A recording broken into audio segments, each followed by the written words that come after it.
안녕하세요. 배신의 장미입니다. 오늘의 사연 시작하겠습니다. 이걸 고소하다고 해야 할지 아니면 인과응보라고 해야 할지 모르겠지만 암튼 저는 고소하고 쌤통이라 하겠습니다. 바로 시어머니와 형님네 부부 이야기인데요. 그렇게 우리 무시하고 음해하더니 결국엔 꼬라지 좋게 다시 나타났거든요. 솔직히 그들과 인연 끊었을 때 두고 보자라는 마음이 아주 강했습니다. 여 보란 듯이 잘 해낼 것이고 만일 그럴 일 없겠지만 니들이 좀 도와달라 말하는 그런 상황 오면 칼같이 거절을 하리라 다짐을 했었는데 정말 그런 날이 올 것이라고 생각 못했었는데 결국 인과응보라는 말이 딱 들어맞는 상황이 벌어지게 되었습니다. 우선 지금 저는 시부모님이 하고 계셨던 사업체를 제가 이어받아 운영을 하고 있습니다. 이어받았다라기보단 처음엔 어쩔 수 없이 떠맡았다고 하는 것이 맞을 것 같네요. 처음에 이 사업체 가지고 올 때도 말이 많았었는데 주고 싶어 하지 않은 시부모님과 주었으면 하는 형님네 부부 사이에서 저희 부부는 그냥 기다릴 수밖에 없었죠. 두 집안에서 복작복작거리며 아웅다웅 했었거든요. 결국 내어주긴 했는데 이 사업체가 저희 손에 들어오게 된 데에는 저희 형님의 역할이 컸습니다. 형님은 이 사업체 아주버니가 연관이 되어 있다는 것에 학을 떼는 사람이었거든요. 회사 잘 다니는 사람은 시부모님이 이곳으로 이끌어들여 어쩔 수 없이 들어오긴 했는데 이곳에 들어오고 나서 생활이 엉망이 되었다. 사람 자체를 망가뜨렸다. 받는 것도 하나 없이 우리만 죽도록 고생을 하고 있다. 희생만 하고 있다 등등. 저 이야기를 저는 결혼하기 전부터 형님에게서 들어야만 했었습니다. 회사 상호명만 들어도 자기는 소름이 끼친다고요. 시부모님의 사업체를 짐덩어리로 생각하는 형님, 시부모님의 기대가 있으니 그곳을 관두지도 못하는 아주버니. 결국 형님은 초강수를 두게 되었는데 아주버니에게 그 사업체를 나오지 않으면 이혼을 하겠다라고 통보를 하더군요. 어머님, 아버님, 정말 이러시는 거 아닙니다. 만일 이 사업체 저희 손 못 떠나게 하시면 저희 이혼할게요. 받는 것도 하나 없고 이 사람 이곳에서 일하면서 스트레스만 더 쌓여간다고요. 저희 매일 부부싸움해요. 왜 이런 걸 주셔가지고는. 만일 큰 아들 이혼하는 걸 보고 싶으시면 계속 고집 부리세요. 저 이 사람하고 못 살아요. 이렇게 짐덩이하고는 더 이상 못 산다고요. 이 일로 집안이 한바탕 난리가 나고 암튼 오랜 시간 시부모님의 노력으로 일군 사업체 하나가 장남을 이혼시킬 수도 있는 촉발제 역할을 하게 되었으니 어쩔 수 없이 시부모님은 울며 겨자 먹기로 그 사업체를 제게 넘겨줄 수밖에 없었던 거였습니다. 솔직히 저희 부부, 특히 저는 시부모님 사업체에 아예 관심도 없었습니다. 결혼하자마자 형님네 부부에게만 의지하고 형님네 부부에게만 힘 실어주는 시부모님 탐탁치 않아 사이도 별로 좋지 않았었고 시부모님이 저 마음에 들어하지 않은 그만큼 저도 시부모님 마음에 들어하지 않았었거든요. 며느리이긴 했지만 솔직히 형님하고는 비교도 안 될 정도로 제게는 관심 없는 분들이 바로 시부모님들이었습니다. 그러든지 말든지 시집살이 시키지 않고 제게 관여 안 하니 그냥 편안하게만 했었는데 저 사업체가 언젠가부터 저희 부부에게도 부담이 되고 있었더라고요. 꼭 어려울 때, 돈이 급하게 필요할 때 남편에게 돈 이야기를 했었고 그 사업체와는 아무 연관도 없는데 집안 사업이다, 아버지 사업이다 등등을 거론하며 남편에게 부담을 주기 시작했더군요. 어느 정도 집안의 사업체이고 시아버지가 일구신 거 아주버니가 이어받아 그 명목을 이어나가려고 하니 도와줄 수는 있습니다. 그런데 그 정도가 점점 더 심해지는데 돈을 가져가도 갚지 않는 것은 당연하거니와 이미 손을 떼신 시부모님이 돈을 좀 내놓아라 명령을 했고 변제 시점에 대해서는 함구를 했는데 이 부분에 대해서 아주버니와 형님 또한 입을 닫아버렸다는 것이 문제였었습니다.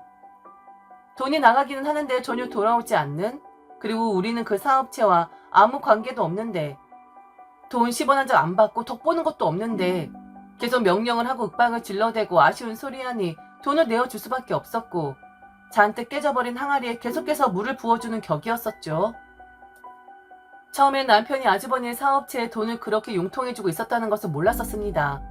제게 말을 못하고 자기 혼자 알아서 처리를 했었던 거였는데 제가 알게 된 시점이 정말 기가 막힙니다. 시어머니와 남편이 통화한 내용을 우연히 듣게 되었거든요. 남편의 핸드폰은 통화 자동 녹음을 설정해둔 상태였었습니다. 저와 똑같은 기종을 쓰고 남편 핸드폰을 제 핸드폰인 줄 알고 화장실에 가지고 들어갔다가 인터넷 서치를 하다가 그냥 전혀 아무 생각 없이 녹음 파일을 발견하고 듣게 되었는데 어마어마한 내용들이 들어있는 겁니다. 그곳에 시어머니, 시아버지와 나눈 통화 녹음들이 들어있었는데 한결같이 가장 마지막에 하는 말은 저는 절대로 모르게 하라 라는 당부였었습니다. 남편은 절대로 모르지 않는다. 언젠간 알게 되니 이거 빨리 변제를 해줘야 한다고 거의 울먹이듯이 이야기를 하는데 그 말이 시어머니, 시아버지 한결같이 마치 짠듯이 가족 사업체인데 나 몰라라 할 것이냐고, 아버지 평생의 노력이 담긴 회사인데 네가 아무리 이 회사를 다니지 않는다고 해도 이 회사로 인해 공부도 했고 이 회사로 인해 네가 지금 그 정도 사는 것이라고 남편을 나무라더군요. 그리고 마지막으로 듣게 된 시어머니와 통화 녹음 파일에서 저는 가뜩이나 사이 좋지 않은 시부님에게 더 악의를 품을 수밖에 없었고 결국 남편이 아주버니 사업체에 돈을 넣고 있었다는 것을 나도 알고 있다라고 수면에 올려놓을 수밖에 없었습니다. 제가 알아버렸으니 그들도 어쩔 수 없이 해결 방안을 내놓을 수밖에 없었고요. 그 통화에는 저는 시어머니를 시어머니라고 생각하지 않습니다. 첫째 아들에게 미친 둘째 아들의 안위는 생각하지도 않는 정신나간 사람이라고 생각을 합니다. 하물며 시어머니란 사람은 둘째 아들의 사정이 좋든 좋지 않든 그런 거 절대 신경 쓰는 사람이 아니라는 것도요. 오직 첫째 아들, 오직 장남만을 생각하고 염두에 두는 남편의 어머니라고 여길 수 없는 그런 사람이라고 생각을 합니다.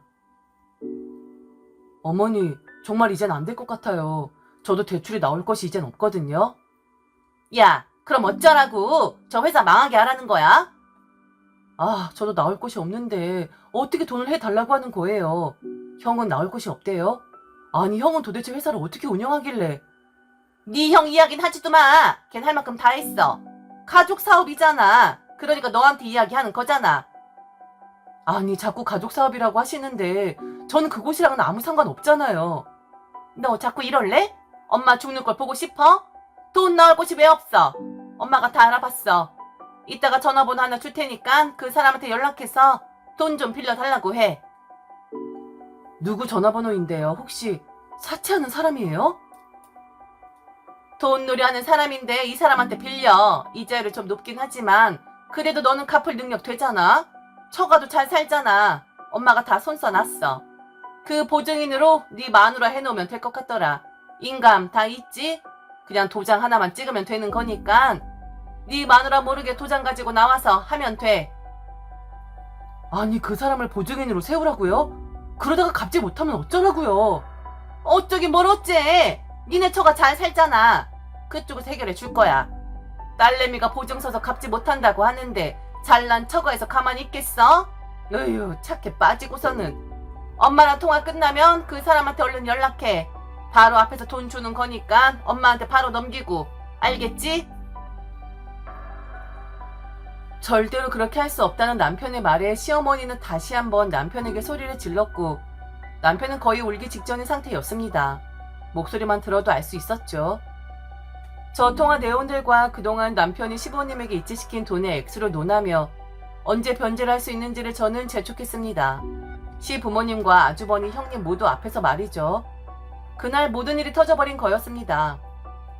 그만두고 싶다라는 형님네 부부, 장남이 맡아야 한다는 시부모님, 제가 그들을 찾아간 것은 그동안 남편에게 가져간 돈을 언제쯤 갚아줄 것이냐 재촉을 하러 간 거였는데 그들은 듣는 둥 마는 둥 사업체의 존폐에 대해서만 떠들어대더군요.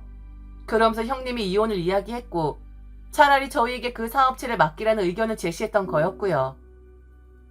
그 사업체 형님네 부부가 맡을 때 시부모님에게 총 3억 5천을 줬다 하더군요. 그 돈 안 받아도 되니 그냥 저희 보고 맡아서 하라고. 자기는 이제 포기라고. 시아버지 사업체는 없앨 수도 없고 진퇴양난인데 이제 둘째인 니들이 좀 나서보라고 했습니다. 그럴 수 없다는 시부모님, 그렇게 해야 한다는 형님네 부부, 이 사람들이 뭐하는 사람들인가 했네요. 그 사람들을 모아놓은 핵심 내용은 다 생략하고 자기네들 하고 싶은 이야기만 떠들어댔으니까요. 결국 그 사업체는 남편이 아닌 제가 하기로 결정을 했습니다.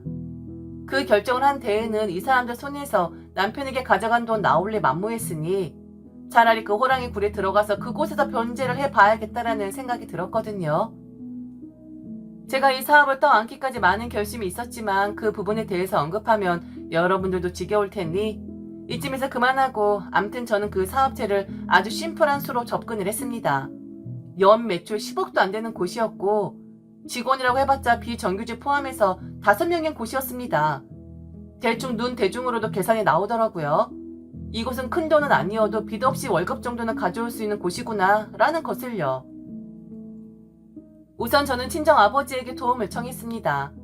재작년에 퇴직을 하신 아버지는 직장 생활을 오래 하셨기 때문에 당연히 아무래도 저보다는 회사를 들여다보는 눈이 다를 테니 아버지에게 컨설팅을 받게 되었죠. 아버지도 저와 같은 생각이었고 들여다보면 볼수록 기가 막힌 게 이 사업체의 구조는 이렇게 어려울 수밖에 없었다는 것을 알게 되었습니다. 쓸데없는 지출이 많아도 너무 많더군요. 가족 사업이다 보니 복잡한 구조라는 건 이해가 가는데 다 걸려 있었습니다. 시부모님의 보험료, 렌탈비, 하물며 핸드폰 비용까지 이건 형님네 부부도 마찬가지였었고요. 그리고 그동안 시부모님의 차는 알고 있었지만 형님과 아주버니가 타고 다니는 차 또한 회사에 소속된 차라는 것을 알게 되었습니다. 누릴 건 다 누렸으면서 뭔 희생만 했다고 하는 건지 참 기가 막혔죠. 돈이 줄줄 새어나가고 있었습니다. 아주 간단 명료한 회사 구조였었는데 복잡하게 꼬아놓은 건 바로 그들이었었죠. 그리고 그 어떤 정치인이 이야기한 적 있지요. 나라에 도둑이 많다고. 이 회사도 마찬가지였습니다. 벌어놓은 거 좀 덜 가져가면 아무 문제 없는데 이 회사에 달라붙어 먹은 도둑들이 많았던 거였습니다. 싹 다 끊어내었고 형님네 부부 차 가지고 와 팔아버려 회사에 입금시켰고 이렇게 한 건 형님네 부부뿐만이 아니라 시부모님도 마찬가지였습니다. 연결시켜 놓은 것들 끊어내고 시부모님 차도 반납 절차 걸쳐 팔아버려 회사에 입금을 해버렸죠. 저 과정 길게 하지도 않았습니다.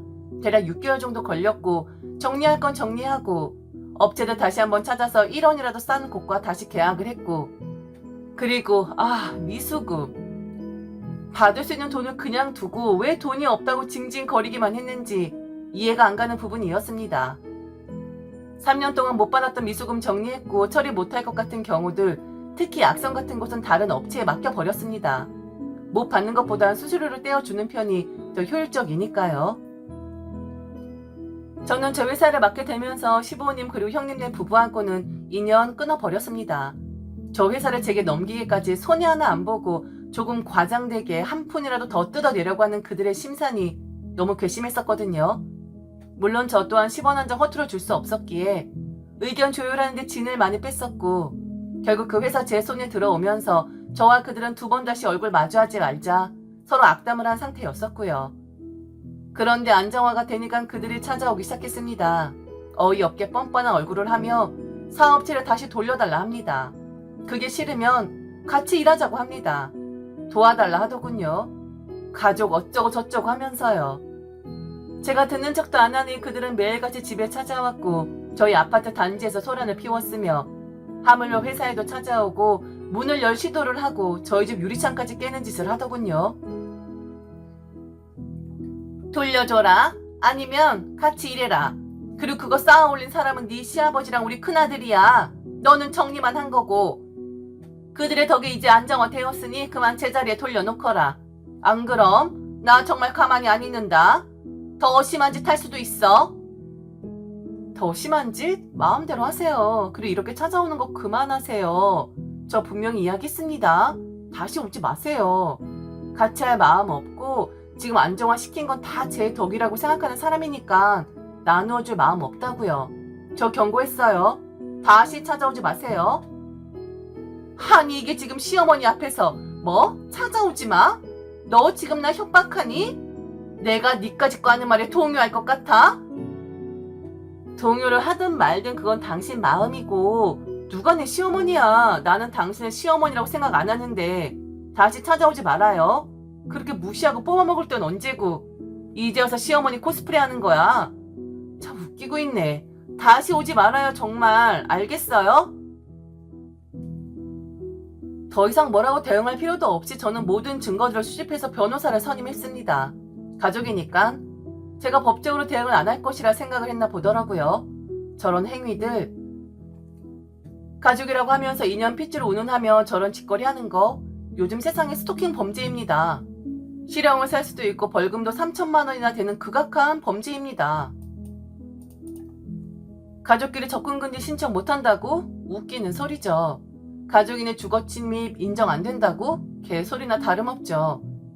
접근금지 명령 받아냈고 벌금형도 받아냈습니다. 그들과 따로 또 대화할 이유 없었고, 그리고 그들은 이미 예전에 제 연락처 목록에서 차단 다 해놓은 상태였기에 하나하나 대응할 필요 없었습니다. 제 목 아프게 말할 필요도 없었고요. 변호사 선임하니 너무 간단하게 해결이 되더군요. 바로 행동을 해버렸고 이렇다 저렇다 사정 들으면서 끌지도 않고 저는 법적으로 그들을 처리해버렸습니다. 남편 마음? 솔직히 그런 거 안중에도 없습니다. 만일 남편이 저 일로 속상하다 하면 저는 그게 더 이해가 안 갈 것 같거든요. 가족으로서 못할 짓을 한 건 바로 저들인데 피해를 보고 있었던 우리가 왜 속상해야 하는 거죠? 그냥 내치고 더 이상 보지 않고 깔끔하게 법의 도움을 받는 것이 저의 가장 심플한 방법이라고 생각을 합니다. 혹시라도 가족이란 이름하에 경제적 폭력을 고스란히 받고 계신 분들이라면 솔직히 말해서 안타까움, 연민 같은 감정은 쓰레기통에 다 내다 버리라고 말하고 싶네요. 지금까지 들어주셔서 진심으로 감사합니다. 이상 배신의 장미였습니다.